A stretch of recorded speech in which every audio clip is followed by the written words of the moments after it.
انہوں نے اپنی بیٹی جناب سارہ کا نکاح کر دیا. کچھ آگے بڑھے تو ایک ظالم بادشاہ سے ٹکرائے. اس نے ایک شہزادی ایک بادشاہ کی بیٹی قید کی ہوئی تھی, جناب ہاجرہ نام تھا. ان کو قید سے چھڑا کے ساتھ لائے. حضرت لوط علیہ السلام بھی ساتھ. یہ 4 لوگوں کا قافلہ چلا. فلسطین میں جا کے پڑاؤ ڈالا, گھر بار چھوڑا, تبلیغ شروع ہوئی. حضرت ابراہیم کے گھر میں 2 خواتین ہیں, ایک آپ کی بیوی ہیں, ایک حضرت ہاجرہ ہے. اولاد کوئی نہیں. بڑا میوہ ہے میٹھا. گھر وہی آباد ہوتا ہے جس میں بچے روتے ہیں. گھر ہوتا ہی وہ ہے جس میں بچوں کی چنچناہٹ ہوتی ہے, بھن بھناہٹ ہوتی ہے. حضرت ابراہیم نے ایک بچہ روتے ہوئے دیکھا تو آنکھوں میں آنسو آئے. کہنے لگے ربی ہب لی من الصالحین, یا اللہ مجھے بھی نیک اولاد عطا کر دے. حضرت سارہ نے سن لیا. کہنے لگی ابراہیم شاید میرے بطن سے تو آپ کو نصیب نہیں, ہاجرہ سے نکاح کر لو. جناب ہاجرہ سے نکاح ہوا. اللہ تو بڑا بے نیاز ہے. رب کریم نے حضرت اسماعیل جیسا خوبصورت بیٹا عطا فرمایا.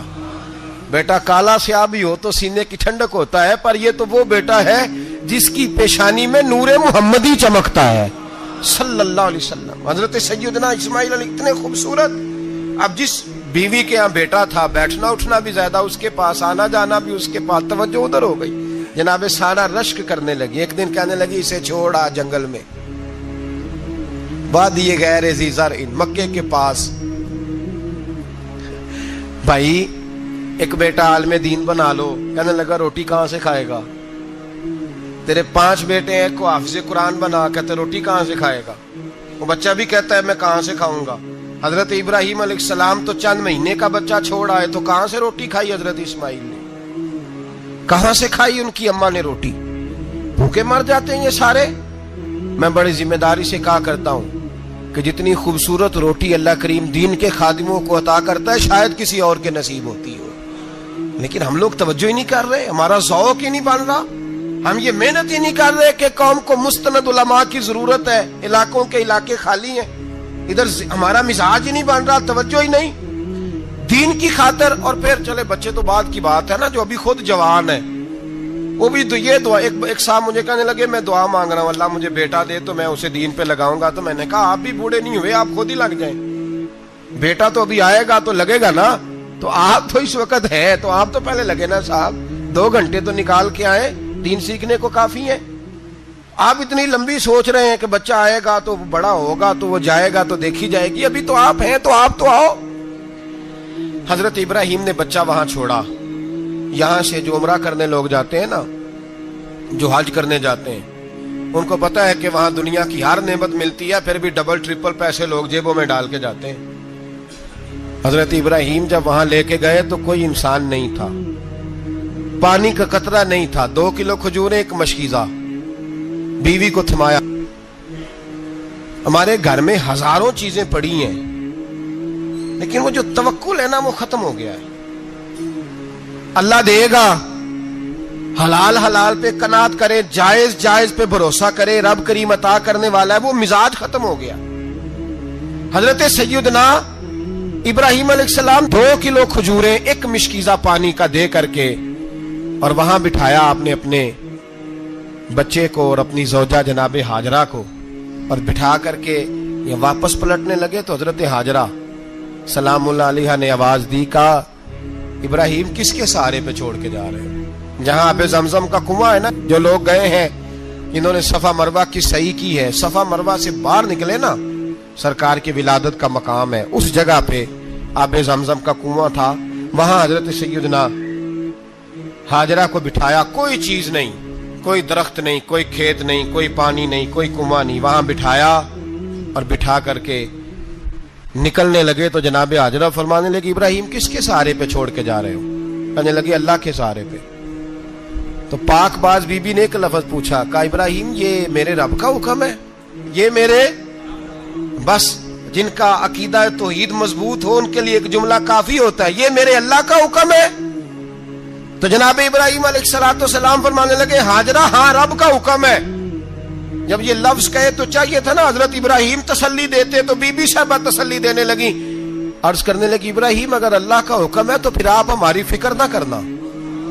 اگر یہ رب کا حکم ہے تو پھر ہماری فکر نہ کرنا. جس رب نے ہمیں یہاں تک پہنچایا ہے وہ ہمیں کبھی بھی ضائع نہیں فرمائے گا. پھر پھر فکر نہ کرنا. حضرت ابراہیم آ گئے, بات آپ نے سنی ہوئی ہے, اشارہ کرنا مقصود ہے. 13 سال میں چلے مان بھی لیا جائے بعض روایات کی روشنی میں کہ آتے جاتے بھی رہے, لیکن مکمل دیکھ بھال اپنے بچے کی پرورش میں پورا حضرت ابراہیم علیہ السلام کا کردار, سارا کردار ماں کا تھا. میں جب خواتین کے بارے میں کوئی بات کرتا ہوں تو میں آپ کو اکثر کہتا ہوں کہ یہ صرف بیوی کے لیے حکم نہیں ہوتا, یہ ٹریننگ بیٹی کو دینی ہے اور بہن کو دینی ہے. یہ تربیت کرے اپنے گھر میں. میں تجربے کی روشنی میں یہ بات عرض کیا کرتا ہوں کہ بھائی بچے باپ کے فرما بردار اس وقت ہوتے ہیں جب اماں انہیں باپ کا فرما بردار کرتی ہے, اور بچے باپ کے نافرمان بھی تب ہوتے ہیں جب اماں انہیں باپ کا. میں نے اپنے کانوں سے سنا ایک دفعہ ایک بچہ اپنے باپ سے کہہ رہا ہے آپ نے تو ساری زندگی باہر گزار دی, پیسے کمانا کون سا مشکل کام ہے, دکھ سکھ تو سارے اماں نے برداشت کیے, سکولوں میں وہ جاتی تھی, فلانا کام وہ کرتی تھی, فلانا کام. اب یہ سوچ اس کی ذاتی تو نہیں, یہ اس کو دی گئی ہے. اور اگر اس کو یہ سوچ دے دی جائے کہ اماں کہے کہ میں تو اپنوں میں رہی ساری زندگی, میں نے تو اپنوں میں وقت گزارا, اور تیرا باپ تو کئی دفعہ جنازے بھی نہیں پڑھ سکا, نے تو ماں باپ ایسے دفن کر دیے, وہ اگر یہ سوچ فراہم کرے تو پھر بچہ باپ کا فرما بردار ہوتا ہے. اور یہ والی روایتیں ہم بیوی کو سناتے ہیں, حالانکہ کس کو سنانی چاہیے بولیے؟ بہن اور بیٹی کو. بہن اور بیٹی کو سنائیں یہ باتیں, ان کو سمجھائیں تاکہ آگے جا کے وہ جو گھر ترتیب دے وہ گھر بڑا عمدہ اور نکھرا ہوا ہو. حضرت سیدنا ابراہیم 13 سال کے بعد آئے, چونکہ گھر میں اللہ تبارک و تعالیٰ کی دوستی کا چرچا تھا, اللہ تبارک و تعالیٰ کی محبوبیت کا غلبہ تھا. 13 سال کے بعد فلما بالغ معہ سعیا, بیٹا جب اتنا بڑا ہوا کہ سال چلنے لگا تو حضرت ابراہیم نے اپنے بیٹے کو بلا کے کہا بیٹا مجھے خواب آئی ہے, میں تجھے ذبح کر رہا ہوں, تیری کیا رضا ہے؟ تو حضرت اسماعیل کہنے لگے یا ابت افعل ما تؤمر, ابا جی اللہ جیسے حکم دیتا ہے میرے ساتھ ویسے ہی کریں, جیسے اللہ حکم دیتا ہے ویسے ہی بولیے ویسے ہی کریں. حضرت حاجرہ کو کہا کہ ایک دوست نے دعوت کی ہے تو وہاں جا رہے ہیں, بی بی مطمئن ہے, تفصیلات کی ضرورت نہیں, ختم بات, اعتبار ہے, مطمئن ہو گئی. شیطان پیچھے سے آیا اماں کے پاس, ذرا تھوڑی دیر کے لیے تصور جمائیے, یہاں تو پڑوسن آ کے کوئی بات بتا دیتی ہے خاوند کے بارے میں تو کئی مہینے جھگڑا جاری رہتا ہے, پڑوسن محلے دار. شیطان نے آ کے بتایا لفظ کیا ہے, کہا حضرہ تمہیں پتا ہے کہاں جا رہے, کہا دوست کی دعوت میں. تو کہنے لگے دوست کون ہے؟ رب کریم, اور ابراہیم کا خیال ہے کہ اس رب نے مجھے حکم دیا ہے کہ میں ذبح کروں. تو حضرت حاجرہ کہنے لگی کبھی باپ بھی بیٹے ذبح کرتے ہیں؟ شیطان کہنے لگا ان کا خیال ہے کہ ان کے رب نے حکم دیا ہے. جناب حاجرہ فرمانے لگی اگر رب نے حکم دیا تو پھر تو مجھے شیطان لگتا ہے, تو مجھے شیطان لگتا ہے. کا کیا مطلب؟ فرمانے لگی اگر رب کریم کا حکم ہے تو میرے پاس ایک اسماعیل ہے, اگر 1000 بھی ہوتے میں سارے اللہ کے راستے میں پیش کر دے دیتی. مالک کا ہی تو ہے سارا کچھ, اسی کا ہے, اس میں لیت اللہ کی کیا گنجائش. حضرت سیدنا ابراہیم علیہ السلام نے بیٹے کے حلق پہ چھری رکھ بھی دی اور چھری چلا بھی دی, رکھ بھی دی, اور وہ تو اللہ کریم نے فرمایا یا ابراہیم قد صدقت الرؤیا, ابراہیم تو نے خواب سچا کر دکھایا, وہ قیامت تک تیرا نام رہے گا. حضرت ابراہیم نے وطن بھی دیا, جان بھی دی, بیٹا بھی, اللہ کریم نے دمبے دیے, فرمایا یہ فدیہ ہے. اب یہ قربانی قیامت تک حضرت ابراہیم کے طریقے کے مطابق جاری ہے. حضرت ابراہیم بہت بڑے مہمان نواز تھے, بہت بڑے. آپ جب مصر میں قیام تھا تو بڑے بڑے لمبے چوڑے لنگر پکتے تھے, لوگ آیا جایا کرتے تھے, بڑا تفصیل کے ساتھ کھانا ہوتا تھا. مہمان نوازی آپ کی خاص صفت مبارکہ ہے. ہمارے ہاں بھی مہمان نوازی ہوتی ہے امیروں کی, بلکہ اب تو مہمان نوازی اس طرح کی ہے کہ کل تیری میرے پاس دعوت ہے اور پرسوں میری تیرے پاس ہے. وہی امیروں میں وہ چکر رہتا ہے, پارٹیاں دوست ایک دوسرے کو ڈالتے ہیں, تیری طرف پارٹی تیری طرف. اور اسی انداز میں اب یہ عید آئے گی نا, ٹکا پارٹیاں ہوں گی جگہ جگہ, اور لوگ سوال پوچھنے لگے ابھی سے, کہتے ہیں قربانی کا کتنا گوشت گھر رکھنا جائز ہے, قربانی کا کتنا گوشت گھر رکھنا جائز ہے؟ سارا ہی جی. اس لیے فریزر لے لے, فریج سے نہیں کام چلے گا. سارا ہی جہاز گھر رکھنا سارا ہی جائز ہے، رکھ لیں۔ او خدا کے بندے، قربانی وہ بندہ دیتا ہے جو سارا سال ہی گوشت کھاتا ہے، صحیح کہہ رہا ہوں؟ قربانی صاحب نصاب صاحب استطاعت بندہ دیتا ہے نا، تو وہ سارا سال ہی گوشت، تو سارا گھر میں رکھنا بھی جائز ہے، لیکن سارا دے دینا بھی۔ تو جو آ رہی ہے اس پہ کیوں توجہ کرتے ہو؟ جو دوسرا جائز ہے اس پہ کیوں نہیں عمل کرتے؟ سارا تقسیم کر دیں، بات ختم ہوئی۔ یقین کریں، محرم میں جا کے دوست ٹیلی فون کر کے سوال پوچھتے ہیں، کہتے ہیں صاحب سنا ہے قربانی کا گوشت محرم میں کھانا جائز نہیں۔ میں کہ نہیں، ربیع الاول چ بھی جائز جے، رجب رمضان تک کھاؤ، کوئی بندہ نہیں منع کرتا، اس لیے کہ کسی کو دینا تو پسند ہی نہیں، یا پھر اس میں سے جو خاص خاص چیزیں ہیں وہ اپنی فریج میں، اور باقی جو ہے وہ دوسروں کے لیے۔ یہ کیا طریقہ ہے ہمارا؟ اور اسی پہ عمل ہے۔ اللہ تبارک و تعالی ہمیں سمجھنے کی توفیق عطا فرمائے۔ حضرت ابراہیم بہت بڑے مہمان نواز تھے، صرف قربانی نہیں دیتے تھے، سارا سال بہت سارا لنگر، بہت سارا کھانا پینا، بہت ساری چیزیں جاری رہتی تھی۔ اور جتنے غریب لوگ تھے فلسطین کے، ان کو پتا تھا کہ حضرت ابراہیم علیہ السلام کا لنگر جاری ہے فلسطین میں جب آپ کا قیام تھا۔ ایک دفعہ ڈھیروں مہمان آ گئے اور کھانے کو کوئی چیز نہیں۔ حضرت سارہ اور جناب ہاجرہ دونوں اس وقت موجود تھیں۔ وہ کہنے لگی ابراہیم بہت سارے مہمان آ گئے تو کیا کریں؟ جناب سارہ کہنے لگی کس طرح کر کے ان کی مہمان نوازی کرنی؟ اور حالات یہ ہیں کہ قحط پڑا ہوا ہے فلسطین میں، مصر میں، دور دراز علاقوں میں۔ تو حضرت ابراہیم کہنے لگے یہ اللہ کے مہمان ہیں اور ہمیں رب کریم کا بندہ سمجھ کے آ گئے، اللہ ہی بندوبست کرے گا۔ فرمانے لگے میرا مصر میں ایک دوست ہے، وہ قحط کے دنوں میں غلہ جمع کر لیتا ہے، میں اس کی طرف پیغام بھیجتا ہوں، مجھے امید ہے وہاں سے غلہ ملے گا۔ 2 3 5 اونٹ والے غلام بلائے اور ان کو کہا کہ جاؤ غلہ لے آؤ مصر کے دوست سے۔ وہ لوگ کہتے ہیں ہم غلہ لینے گئے، وہاں جب پہنچے تو حضرت ابراہیم خلیل اللہ علیہ السلام کا پیغام دیا تو آپ کا وہ دوست کہنے لگا غلہ تو بے شمار تھا، مجھے خبر نہیں تھی کہ حضرت ابراہیم کا پیغام آئے گا، تو میں تو سارا تقسیم کر چکا ہوں، لوگ لے گئے، اب تو کوئی شے نہیں۔ اب وہ خالی آ گئے 5 کے 5 اونٹ۔ جب خالی آئے تو حضرت ابراہیم کی حویلی کی دیواریں چھوٹی چھوٹی تھیں، ان غلاموں میں سے، خادموں میں سے، آپ کے ان چاہنے والوں میں سے ایک کہنے لگا یار وہ غریب تو انتظار کر رہے ہوں گے کہ غلہ لینے گئے ہیں، ہمیں روٹی ملے گی۔ چھوٹی چھوٹی دیواریں ہیں، وہ جب دیکھیں گے نا خالی آ گئے تو انہیں تکلیف ہوگی، اس طرح کرو بوریوں میں ریت بھر لیتے ہیں، ریت بھر کے لے جاتے ہیں، بعد میں اندر رکھ کے انہیں سمجھا بہلا لیں گے یا حضرت ابراہیم کو بتائیں گے، وہ خود ہی ان لوگوں کی دلجوئی فرمائیں گے۔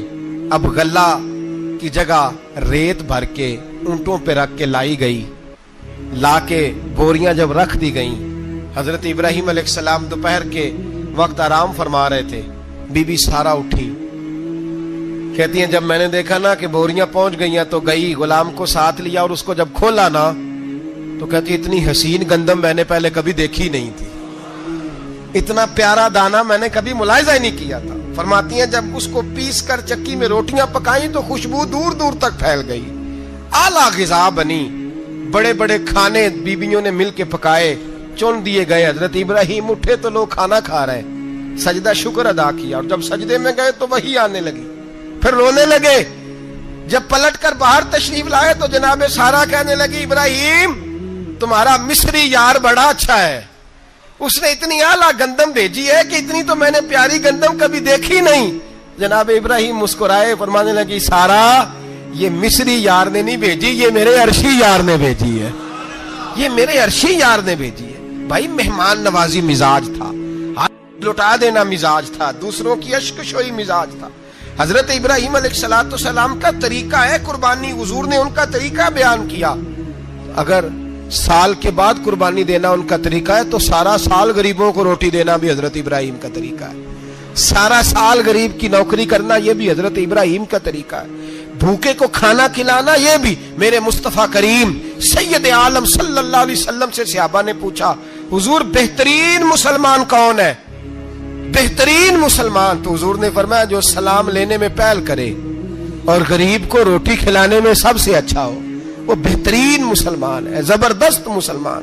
ہمارے ہاں دعوتیں ہوتی ہیں تو امیروں کی، افطاریاں ہیں تو امیروں کی، اور میرے مصطفیٰ کریم علیہ السلام نے فرمایا بدترین دعوت ہے جس میں امیر بلائے جائیں غریب نہ بلائے جائیں، وہ بدترین دعوت۔ حضرت ابراہیم کا طریقہ رہا ساری زندگی مہمان نوازی. اور دوسرا ان کا مزاج تھا, اللہ سے پیار ہو گیا تھا نا. جب رب کریم سے محبت ہوتی ہے نا اور محبت کا احساس ہوتا ہے دل میں, پھر سجدے لمبے ہوتے ہیں. عام آدمی تو نماز بھی نہیں پڑھ سکتا, جسے خدا سے محبت ہوتی ہے وہ تہجد بھی نہیں چھوڑ سکتا. وہ یہ محبت کی بات ہے نا, جس کو پیار ہوتا ہے اس کی تہجد بھی ہے, اس کی اشراق بھی ہے, چاشت بھی ہے, اس کے عمرے بھی ہیں, اس کے حج بھی ہیں, اس کے بار بار کعبۃ اللہ کے دیدار بھی ہیں. یہ محبت الہی ہے, جوش مارتی. ان لوگ سجدہ کرتے ہیں تو اٹھتے ہی نہیں, اللہ کے بندوں سے پیار کرتے ہیں اللہ کی. حضرت ابراہیم کو رب کریم سے اتنی محبت تھی, اتنا پیار تھا کہ وہ آپ کی زندگی کے ہر پہلو سے چھلکتا تھا. ایک وقت ایسا آیا کہ اللہ تعالیٰ نے حضرت ابراہیم کو بہت زیادہ مال عطا فرمایا. اتنے اونٹ گنے نہیں جاتے, گائیں اتنی زیادہ کہ شمار نہیں ہوتی, بکرے بکریاں اتنی زیادہ کہ شمار, بہت زیادہ مال اللہ نے عطا فرمایا. اور ابھی کچھ عرصہ پہلے آپ پیچھے جائیں نا تو جو لفظ مال تھا وہ روپے پہ تو بولا ہی نہیں جاتا تھا, وہ جانوروں پہ بولا جاتا تھا. بہت زیادہ مال اللہ نے دیا, بکریاں, گائیں, اونٹ, بیل, بڑا کچھ. تو رب کریم نے فرشتوں سے فرمایا کہ واتخذ اللہ ابراہیم خلیلا, ابراہیم میرا دوست ہے. تو فرشتے کہنے لگے یا اللہ جسے اتنا کچھ دیا جائے اس نے دوست تو بننا ہی ہوتا ہے, تو نوازا ہی پڑا ہے, اتنا مال, اتنے کھیت کھلیان, اتنا کچھ. اللہ کریم نے فرمایا جاؤ آزمائش کر لو, امتحان لے لو. فرشتہ امتحان لینے پہنچ گیا. حضرت ابراہیم کے جانور چر رہے ہیں چراگاہ میں, حضرت ابراہیم بھی ہیں, غلام بھی ہیں, بہت بڑا ریوڑ ہے. آپ تشریف فرمائیں. ایک فرشتہ آیا تو کھیت میں چھپ کے بیٹھ گیا اور بلند آواز سے کہنے لگا سبحان اللہ والحمد للہ ولا الہ الا اللہ واللہ. یہ تسبیح بڑی پسند ہے, محبوب نے ان کی فضیلت بیان کی. اب وہ حضرت سیدنا ابراہیم علیہ السلام کھڑے تھے تو وہ کھیت میں بیٹھ کے تسبیح پڑھنے لگا سبحان اللہ والحمد للہ ولا الہ الا اللہ. حضرت ابراہیم کہنے لگے یہ میرے رب کا نام کون لے رہا ہے, بڑی اس کی میٹھی آواز ہے, بڑی کون ہے. ڈھونڈنے لگے, گھومتے گھومتے اس کے پاس چلے گئے, فرشتہ انسانی شکل میں. تو میرے رب کا ذکر کر رہا تھا؟ اس نے کہا میں ہی کر رہا تھا. فرمانے لگے یار ایک دفعہ پھر نہیں کرتا. تو کہنے لگا ابراہیم پہلے تو میں اپنی مرضی سے کر رہا تھا, تو کہتا ہے تو پیسے لگیں گے, پیسے ہیں تو کر دیتا ہوں. حضرت ابراہیم کہنے لگے بول تو کیا لے گا, میرے اللہ کا ذکر سنانے کا کیا لے گا. کہنے لگا جتنی بکریاں آپ چرا رہے ہیں ساری دے دے تو میں اللہ کا ذکر سنا دیتا ہوں. اور آپ نے فرمایا بس جا تیری ساری ہوئی, میرے رب کا ذکر سنا. اور پھر شروع ہو گیا سبحان اللہ الحمد للہ ولا الہ الا اللہ واللہ اکبر. حضرت ابراہیم علیہ السلام کیف میں, یار پھر ذرا سنا, نہ علما وچ پھسا سانو, تو یار دی گل سنا سانو, ذرا دوبارہ سنا. پھر سنایا, ایک دفعہ پھر کہا. فرشتہ کہنے لگا بس جی آپ کے پیسے پورے ہو گئے. حضرت ابراہیم کہنے لگے چل ایک دفعہ اور سنا. کہنے لگا پیسے لگیں گے, تو کیا لے گا. کہنے لگا گائیں بھینسیں ساری میری. فرمایا بس یار اتنی قیمت, تو سنا صحیح, سارا کچھ ہی تیرا. پھر شروع ہو گیا سبحان اللہ والحمد للہ ولا الہ الا اللہ واللہ اکبر. گائیں دے دیں, بھینسیں دے دیں, وہ ذکر سناتا ہے. حضرت ابراہیم کبھی مچلتے ہیں, کبھی روتے ہیں, کبھی آہیں بھرتے ہیں. تو میرے رب کا نام لے رہا ہے, ذرا پھر سے لے. کیف جاری ہے. کہنے لگا بس بھائی. حضرت ابراہیم فرمانے لگے تو اور لے لے جو لینا ہے, مجھے ذکر سنا.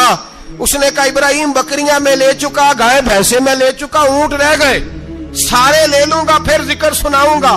فرمایا جا تیرا ہوا تو ذکر سناتا رہ, میں دیتا ہوں. دے دیا, کچھ دیر ذکر کیا تو اب خاموش ہو گیا. حضرت ابراہیم خلیل اللہ علیہ السلام فرمانے لگے ذکر سنا. کہنے لگا ابراہیم اب تیرے پاس دینے کو کیا ہے, ہر چیز تو میں لے چکا. آپ فرمانے لگے یہ گائے بھینسیں بکریاں چرانے کے لیے تجھے کوئی نوکر ملازم بھی تو چاہیے نا. تو اس طرح کر, مجھے رکھ لے, میں روٹی نہیں مانگوں گا, کھانا نہیں مانگوں گا, تو اللہ کا ذکر سناتا رہنا, میں تیرے جانوروں کی نوکری کرتا رہوں گا. حضرت ابراہیم علیہ السلام نے جب یہ کہا نا, فرشتے کی آنکھوں میں آنسو آ گئے. تر دامنی پہ شیخ ہماری نہ جائیے, ہم دامن نچوڑ دیں تو فرشتے وضو کریں. فرشتہ رو پڑا اور کہنے لگا ابراہیم مجھے سینے سے لگاؤ, آپ واقعی اس قابل ہے کہ اللہ آپ کو اپنا دوست بنائے, واقعی اس قابل ہے کہ رب آپ کو اپنا. حضرت ابراہیم علیہ السلام کا خدا سے محبت کرنے کا نرالا انداز. اور میرے بھائی یہی محبت انہیں میرے مصطفیٰ سے بھی تھی۔ ایک نبی گھر بنا رہا ہے، دوسرا بنوا رہا ہے۔ حضرت اسماعیل علیہ السلام پتھر اٹھا اٹھا کے لا رہے ہیں، جناب ابراہیم بنا رہے ہیں۔ جب خانہ کعبہ بن گیا تو کہنے لگے ربنا وابعث فیہم رسولا، اے اللہ اب اسے بسانے کے لیے اپنا آخری رسول بھی عطا فرما۔ نبی پاک فرماتے ہیں میں دعا ہوں حضرت ابراہیم کی۔ یہ قربانی حضرت ابراہیم کا طریقہ ہے۔ حضور نے اگرچہ نبی پاک کی اپنی سنت تھی، یہ بھی کہہ سکتے تھے سنتی و سنت ابیکم ابراہیم، میری سنت ہے اور تمہارے باپ ابراہیم کی سنت ہے، یہ نہیں فرمایا۔ جب صحابہ نے کہا قربانی کیا ہے، فرمایا سنت ابیکم ابراہیم، یہ تمہارے باپ ابراہیم کی سنت ہے۔ ہر صاحب نصاب پر قربانی واجب ہے۔ جو زکوٰۃ کا نصاب رکھتا ہو اس پر قربانی واجب ہے، یعنی ضروریات سے زیادہ اتنے پیسے جتنے پیسوں سے زکوٰۃ فرض ہوتی ہے، اتنے پیسے جس آدمی کے پاس قربانی سے پہلے پہلے آ جائیں اس آدمی پر قربانی کرنا واجب ہے۔ بکرا، چھترا، دمبا 1 سال کا یا دمبا 6 مہینے کا ہو پر اتنا بڑا محسوس ہوتا ہو کہ لگے کہ 1 سال کا ہے، اس کی قربانی ہو سکتی ہے۔ جانور میں کوئی عیب نہیں ہونا چاہیے، اتنا کمزور نہ ہو کہ ذبح جہاں اسے کرنا ہے وہاں وہ چل کے جا نہ سکے، اتنا کمزور جانور نہ ہو، اس کے اندر بظاہر کوئی اتنا بڑا نقص نہ پایا جاتا ہو، کانا نہ ہو، لنگڑا نہ ہو، کوئی اس کی ہاتھ نہ کٹے ہوئے ہوں، ایسا نقص جو واضح ہو۔ بکرا 1 سال کا، گائیں اور بھینس یہ 2 سال کی، اونٹ 5 سال کا۔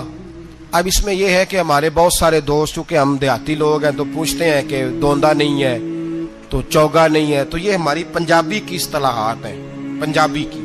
شریعت اسلامیہ نے سال بتائے ہیں، یہ تو ہم نے اپنی آسانی کے لیے، یا دیہاتوں میں جو ماحول تھا اس طرح کا جانور لیں، خوبصورت جانور لیں۔ جو نصاب ہے وہ بھی میں نے آپ کو بتایا، لیکن ایک اور پہلو بھی ہے۔ نبی پاک صلی اللہ علیہ وسلم پہ زکوٰۃ کبھی فرض نہیں ہوئی، کبھی حضور پہ زکوٰۃ فرض نہیں ہوئی۔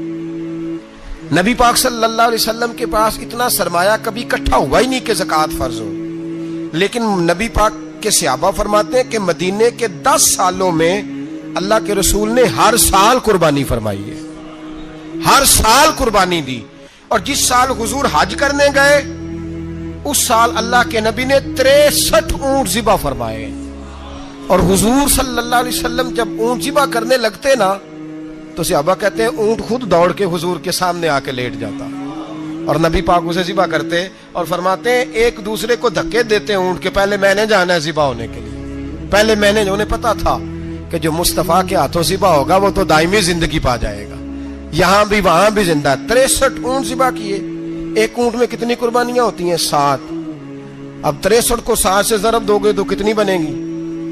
اور پھر نبی پاک صلی اللہ علیہ وسلم نے 10 سال مدینہ منورہ میں قربانی دی، ہر سال۔ اب وہ 63 اونٹ، ایک اونٹ میں 7 قربانیاں، ہر سال یہاں قربانی۔ اور مولا علی شیر خدا فرماتے ہیں نبی پاک 2 قربانیاں دیتے۔